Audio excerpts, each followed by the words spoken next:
my name is Christopher Wilshire. I work for Lloyd's Register in the UK, primarily based between Southampton, which is my hometown, and London. I've been with Lloyd's since 2009 through a surveyor training programme and worked across the world until 2019 as a surveyor.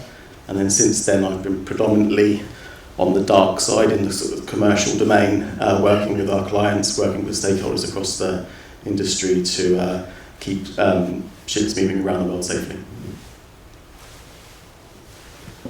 Yeah, hello, Yanis Kalogeris. I'm UK and Ireland Marine Chief Executive for Bureau Veritas, again the Classification Society.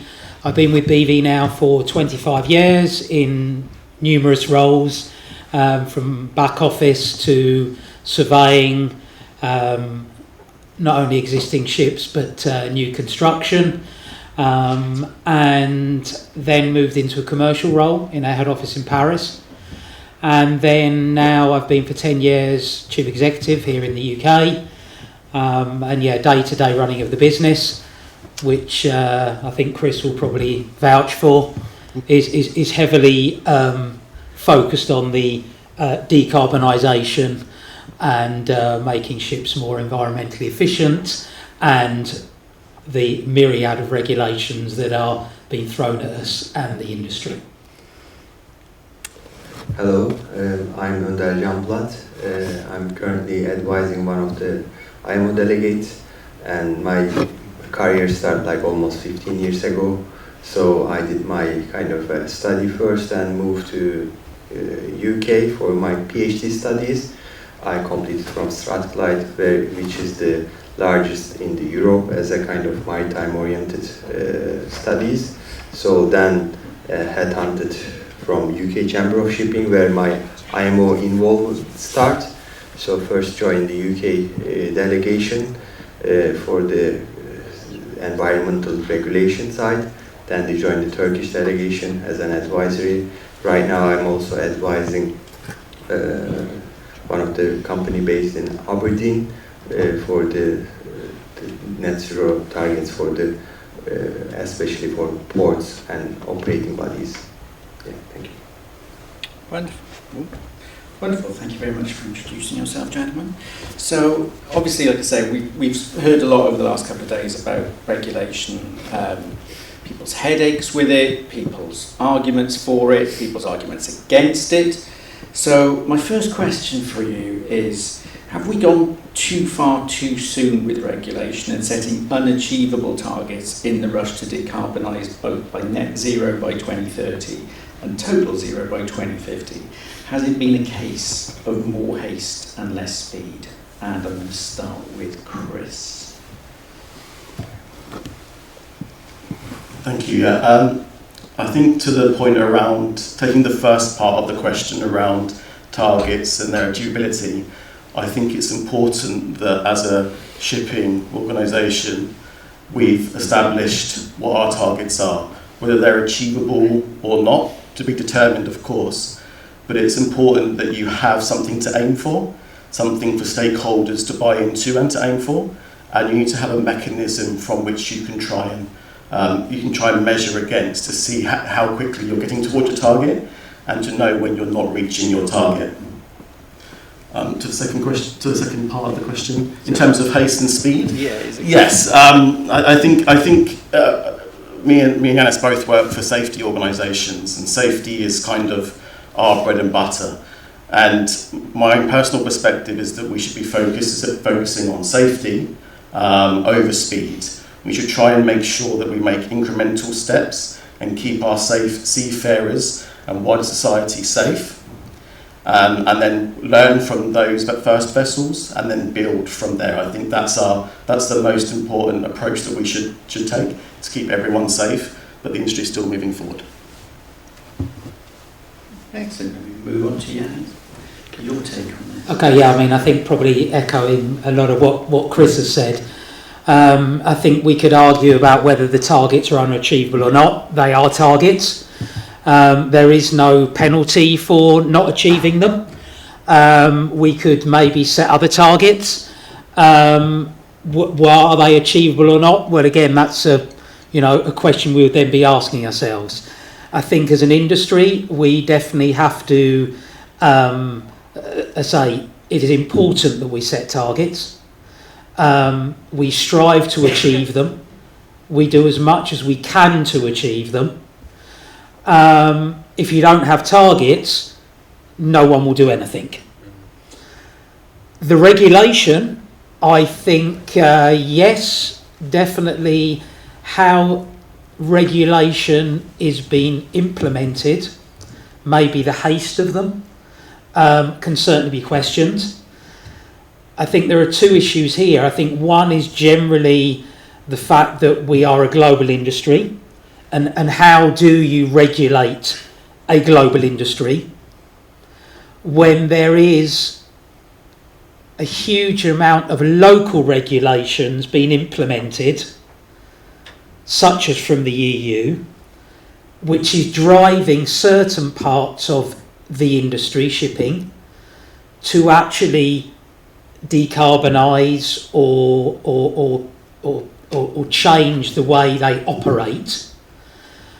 And we have to fundamentally understand, though, that shipping is global. So I think the question here is, how are we developing the regulations?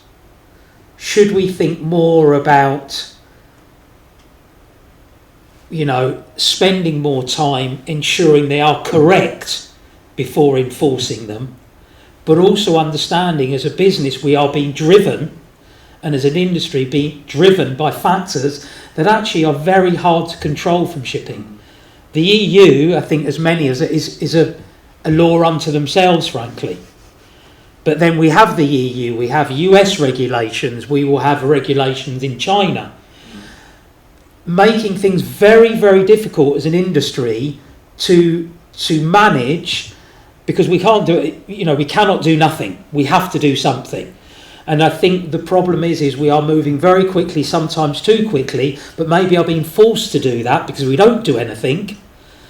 We'll have other regulations forced upon us, which also we will not like. Yeah, exactly. I'm just echoing the same what have been said, and I would like to add some points. Yeah, without having any targets, we faced this many years ago. So the movement is very slow. But the global change and the environmental impact is sharp and clear. So in that sense, we should do and act faster. So basically, before we act, we should understand how. And now the kind of IMO level, European Union level, they are just trying to understand which way could affect their business model in a best way. That is the challenging point as well. Okay, they think their business model for the shipping and the industry behind, because we are talking about different fuels and how heavily those involvement behind. It is trillions and millions of kind of a job basically behind as well, the families and everything. I mean, we just spoken about how that complex situation is even to monitoring and reporting in the previous session.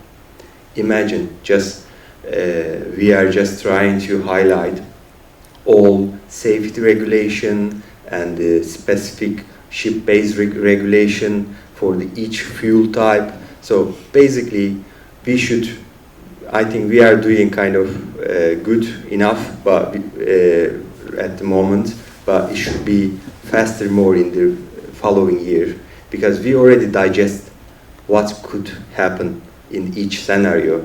Even now, in the IMO level, we get some advice from the different engineering companies, spending hundreds, thousands for those, and really expert opinions on that. We don't have one right way to do it, but we have the targets. So this is important. Basically, it's answering the second part. We are, I think, moving in this kind of a mid-level. It is okay, but we should move forward. It's like just we are beginning and time passing too heavily, and very quick. So if we can't really meet the targets we are setting for 30s, because we were talking about midterm, but soon in few years it will be short term. So we should be there to monitor, and I think IMO 4th study and the 5th study will be in 2026, will help us to understand further, to analyze. I think we need more details kind of analysis and regulatory kind of contribution there to make it a bit faster. This is my personal view, to make it faster, but it is not easier for us to invest. Yeah, because the capability, we were just chatting with Yanis in that coffee break. So the capacity for the shipbuilding is limited. But when we decide investment, so it could be, you know, maybe the capacity building there, it can increase, then make it faster. So someone needs to do decision, and we are just policy driven with targets. So that's why it's important to make it kind of a target to make it faster. Yeah. Thank you. Lovely, thank you. Yanni, you mentioned something in your response where, you know, you said there's, you know, US regulations, there's EU regulations, there's going to be regulations from the Far East. So do we need more of a universal approach to regulation and enforcement of those regulations? You know, are we working in an equal playing field at the moment? I think it would be wonderful to have universal regulations. I think that's the purpose of the IMO. But again, touching upon points that we mentioned earlier, it's quite difficult to regulate on a global level. I mean, Peter from HMM in previous, panel mentioned the challenges of IMO. I'm sure Onda will be able to, wax lyrical about the challenges of forcing through regulations at IMO, which are global regulations, but ultimately what they're decided on 2 meetings per year, and with many, I would say, both political influences or voting arrangements changing how they actually develop. So I agree, it would be lovely to have global regulation. This is the purpose of IMO. Whether and how we go about achieving it quicker than what local regulators would like, for instance the EU, again, that is the challenge shipping has. What I would say though is I would much prefer, because there are lots of arguments about, well, are the IMO regulations fit for purpose, etc. What about a problem with this? I think the shipping would much prefer to have global regulations that might be challenging, that can be applied to all, being better than have a myriad of local regulations that apply to some and not to others. I'm going to give on to the right reply now as the IMO. Yeah, actually, this is kind of everyone questioning this point. This is the valid question. So I'm just from the point of advising being in 2 different committees, I can see that the effort behind, and basically the IMO is the member organization. So how members working behind as a team, basically representing where we are. So when the countries invest heavily and contribute heavily, you can see like as a power group at IMO, everyone knows, and some countries doing kind of a influence bodies and kind of a research bodies behind. But what the IMO do, just echoing the member state positions. So all the member states, with some of them, we can't really expect too many kind of involvement because of the size, LCDs and stuff. Only one member kind of representing, and they don't have a chance to represent. That's why they have different kind of set of kind of a human resource behind, and that is where the IMO contributing to play kind of fair playing field for them. So when we come back to the main local point of the question, basically yes, we should do the kind of a global guidance to inspire local policies, and I think IMO in somehow meeting once this year, meeting twice, next one it's following by like that, but we have kind of subcommittees many subcommittees within the IMO, and just this week we are discussing how the ammonia and hydrogen standards, but basically all subcommittees and the steering committees giving kind of a support to that MEPC meetings. So the way kind of a workload is way more than what we are just seeing on the screen, because every word discussed because of the kind of sensitivity and the kind of the language barrier stuff.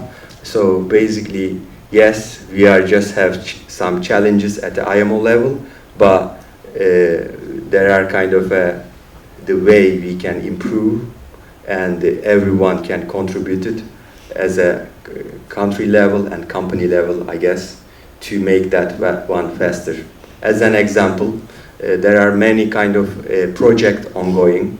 One of them was we use the trainee to trainers, basically, sessions, to use our knowledge for the transferring the new fuels by using the aviation or the already proven technologies for the hydrogen to train the seafarers. It is one of the challenge right now, because there is the limit we have as a kind of expertise to pass this information to the seafarers. So some companies like the one you have as a Lloyd Register contributing a lot. So I think most of the companies, instead of thinking that is a business model, they should contribute it as a kind of the world problem. So if we reach that kind of a level, we could easily go faster. Yeah, I hope it's answered. I wouldn't disagree really. I think the target has to be particularly around carbon tax and those environmental legislation, that it is consistent globally, and I think that's what the ambition needs to be. I'm not sure how easy it is, because there are a lot of politics at play between the member states, and even we're moving into a world with various tariffs imposed upon imports in various nations. So I guess fingers crossed. I think most of the industry is fingers crossed that hopefully there is some consistency, and I'm sure the ship owners and ship managers joining online will be hoping for the same as well, that there is a global consistency upon regulation. I think just briefly touching on what organisations like BP and LR are doing in the IAC sphere, particularly around decarbonisation, is that we have created a panel. We are working together now to create unified requirements, and hopefully that kind of approach, collaborative approach, can help drive a little bit of consistency around the new designs as well, which has been something which has been mentioned and challenged to the IACS members at the moment, to try and make sure that a BB design vessel is not that different from an LR design vessel on the core principles. Excellent. I mean, we had Mark from Lloyd's Registry this morning talking about nuclear, and again, you just touched on that, Andres. Again, if you get in a different type of fuel, you need a fuel specialist on board as well to manage it. And again, if it's nuclear, that person might need to be a nuclear physicist. So again, do we foresee then there's going to be even more regulation with the saturation of alternative fuels that are going to come through? And at the moment now, are we already drowning in regulation, seeing that we are seeing the development of all these new fuels? And if we are drowning in regulation, how do we curb that back so we can then get more adoption of the alternative fuels and actually into production and into practice? I would like to think, although there might be plenty of people in the audience who disagree with me, that we're not drowning in regulation at the moment. I mean, in certain ways we are, but around the adoption of future fuels, I would say perhaps we're not. I mean, there is a very tight line to walk here, because there will be many designers, OEMs, manufacturers that will speak to us and say, please, can you be a bit more direct and firm on what this limit is, or how do I design for this, or how far does this air intake need to be away from this exhaust? These are the kind of questions we get asked all the time, and actually the rules as they are established at the moment are actually flexible in allowing for innovation. So I think from that perspective, the industry is not drowning in regulation, and often we get asked to provide more guidance, more regulation, be a bit firmer, give some tighter targets or something to that effect. Having said that, the other angle is, as a shipping organisation, as a ship manager or an operator, moving between many different global jurisdictions, from that perspective, yes, you probably are drowning in regulation, because it's very hard to make sure that your vessel can get into the port and out of the port and comply with every single piece of regulation during that process. So in that perspective, shipping operation is definitely struggling, I would say, and we've already touched on it already about that, trying to achieve that consistency. Yeah, I think as Chris said, I mean, I think the issue of regulations, and particularly maybe where it comes to future fuels, different technologies, is probably maybe a question of how we can maybe work a bit more closely together to interpret those regulations and develop those rules so we are more aligned as an industry. Collaboration will be coming out all the time during these last couple of days, but it is important when it comes to decarbonisation. How do we collaborate more in an industry that has not traditionally been very good at being open and collaborative? But it's clear that, yes, I think when it comes to these new regulations, rules, we need to see how we are going to understand and interpret them maybe more collaboratively. I mean, you've mentioned IACS. Is that the direction that we need to go in, more collaborative, working as trade bodies? And is there that disconnect between the ship owners, the ship buyers, the operators, the charterers, the brokers, and then the ports infrastructure that need to bunk them? Yeah, I mean, I can only say from a class society IACS perspective, I think you'll be surprised how collaborative we are, frankly. But that's our side of the business. When we talk about collaboration when it comes to decarbonisation, there are many parts of the industry that need to collaborate, and that will be, yes, ship owners, ship managers, charterers, ports. It's how do we get all of those parties to collaborate, even understanding that probably as industry to industry within maritime and shipping, there probably is collaboration, and you get industry bodies that may be working for the owners and managers, Intertanko, Intercargo, BIMCO, etc. They may collaborate. IACS as regulators, we do. IMO, there is collaboration, but how they all collaborate together is probably more of the challenge. Yeah. So basically, yes, collaboration is the one of the matter of today. So, and each kind of organization just trying to get the positive part for their industry at the end as a business-oriented nature, but when we just monitor what the IMO level, what the kind of focal and focus point is in the last kind of 15 years, the main point from the air pollution became environmental issues for more about the basically climate change. There was a kind of research recently I just come across. When you see that even the port side, ESPO is the one of the main body for Europe side. So they are listing like 10 important kind of criteria for the ports. What is important in the last kind of 5 years? Climate change is number one. But previously it was like energy related issues, like very kind of the sector related issues. But now our issue is all sectors are agree. It is the basically climate change. So that's why beyond to the shipping itself, the collaboration needs to be done from the further supply parts. So that's why we are talking about well-to-wake approach at the IMO level for the whole entire fuel chain. So, and life cycle assessment, and this many time mentioning like this ship recycling and all sort of legs are very important. And another kind of problem for the collaboration one is the infrastructure, and everyone knows, even the ship owners, when I was working for the chamber, for the UK related issue, but like some of the ship already have the technology on board, but the infrastructure behind is not really helping them. That's why the collaboration and timely approach and investment are quite important. It doesn't matter you are investing, but you have the plug, but what about the kind of grid behind? You know, like all kind of synergy should be behind. So that's why we should start from maybe the design point, which one of my colleagues just presented in the blue section today.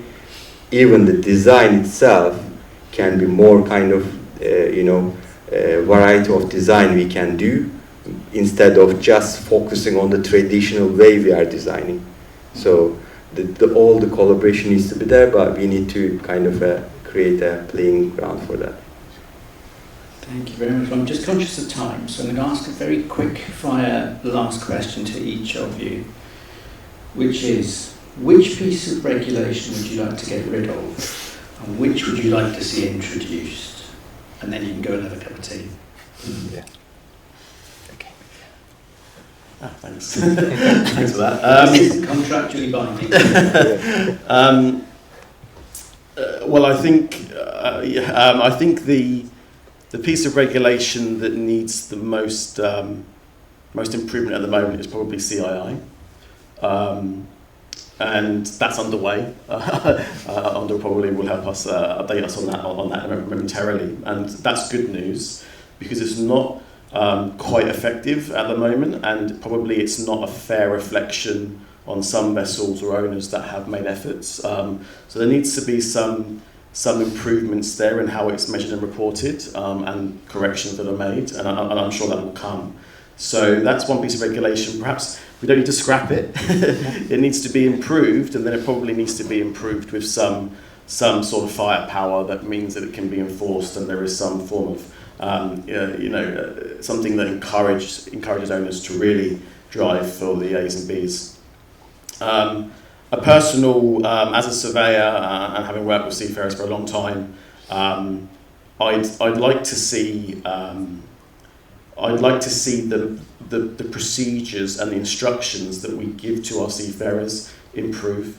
This would be one area that I'd like to see a drastic improvement.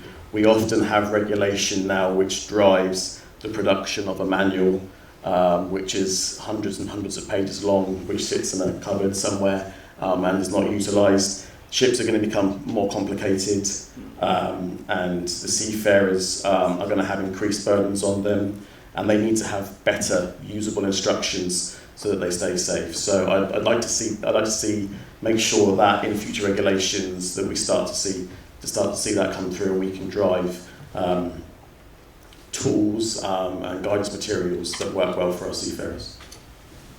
I sort of caught the question a little bit, but It's fine. It's fine. Yeah, I mean, I think most of the regulations you could question whether there are tweaks that need to be made with all of them in one way or the other. Yes, CII is certainly at times question the regulation itself, although I would say it is being applied to everyone. So there may be issues with it, but everyone has to comply with it. Mm-hmm. So I think it's better, as I said, that there is a regulation that applies to everyone that is maybe slightly challenged than one that is regional. What would I like changed, or what I think, and again, it a little bit comes back to, and Gina made a point here about, let's change the narrative here.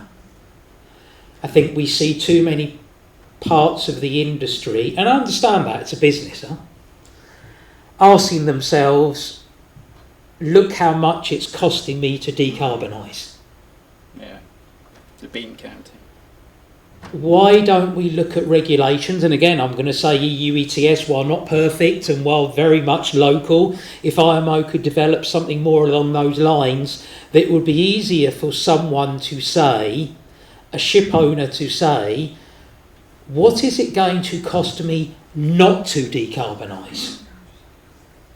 And let's look at regulations that maybe benefit those first movers and those ones that are looking to, decarbonise and become more efficient. And so that for me should be the focus of where we go with the regulation. Yeah, I should be a bit political. So I won't tell us. Yeah, It's fine. everything is fine. Just basically, there is no one regulation I would like to change, but I would like to upgrade. The one is that now we are discussing about how the incentives and the kind of a levy-based solution or the carbon tax stuff. Mm-hmm. We are not getting there yet, but we're heavily discussing. And the one, I think I need to upgrade that one. The reason is the money, basically the main source to make these kind of ambitions possible. If we can collect under the IMO kind of umbrella or wherever, so, and in the right way, not maybe we still discussing on. This is the one of the regulation. Another one is the kind of the design is on questioning. We should apply to all sort of vessel or not. Basically, everyone should be equal to when you apply, because when you regulate, for instance, the particularly like offshore industry itself, it's so important for Scotland, but when you come to the IMO calculation, you only see the one reference number for entire fleet. I think it's not fair. There should be kind of more details analyzed, as this should be there, and the offshore industry itself should understand it more details. Otherwise, how they can decide where to do and when to do and how to do. So all W questions the coming then. So that is kind of my answer. Thank you. Thank you very much. Thanks very much. Thank you.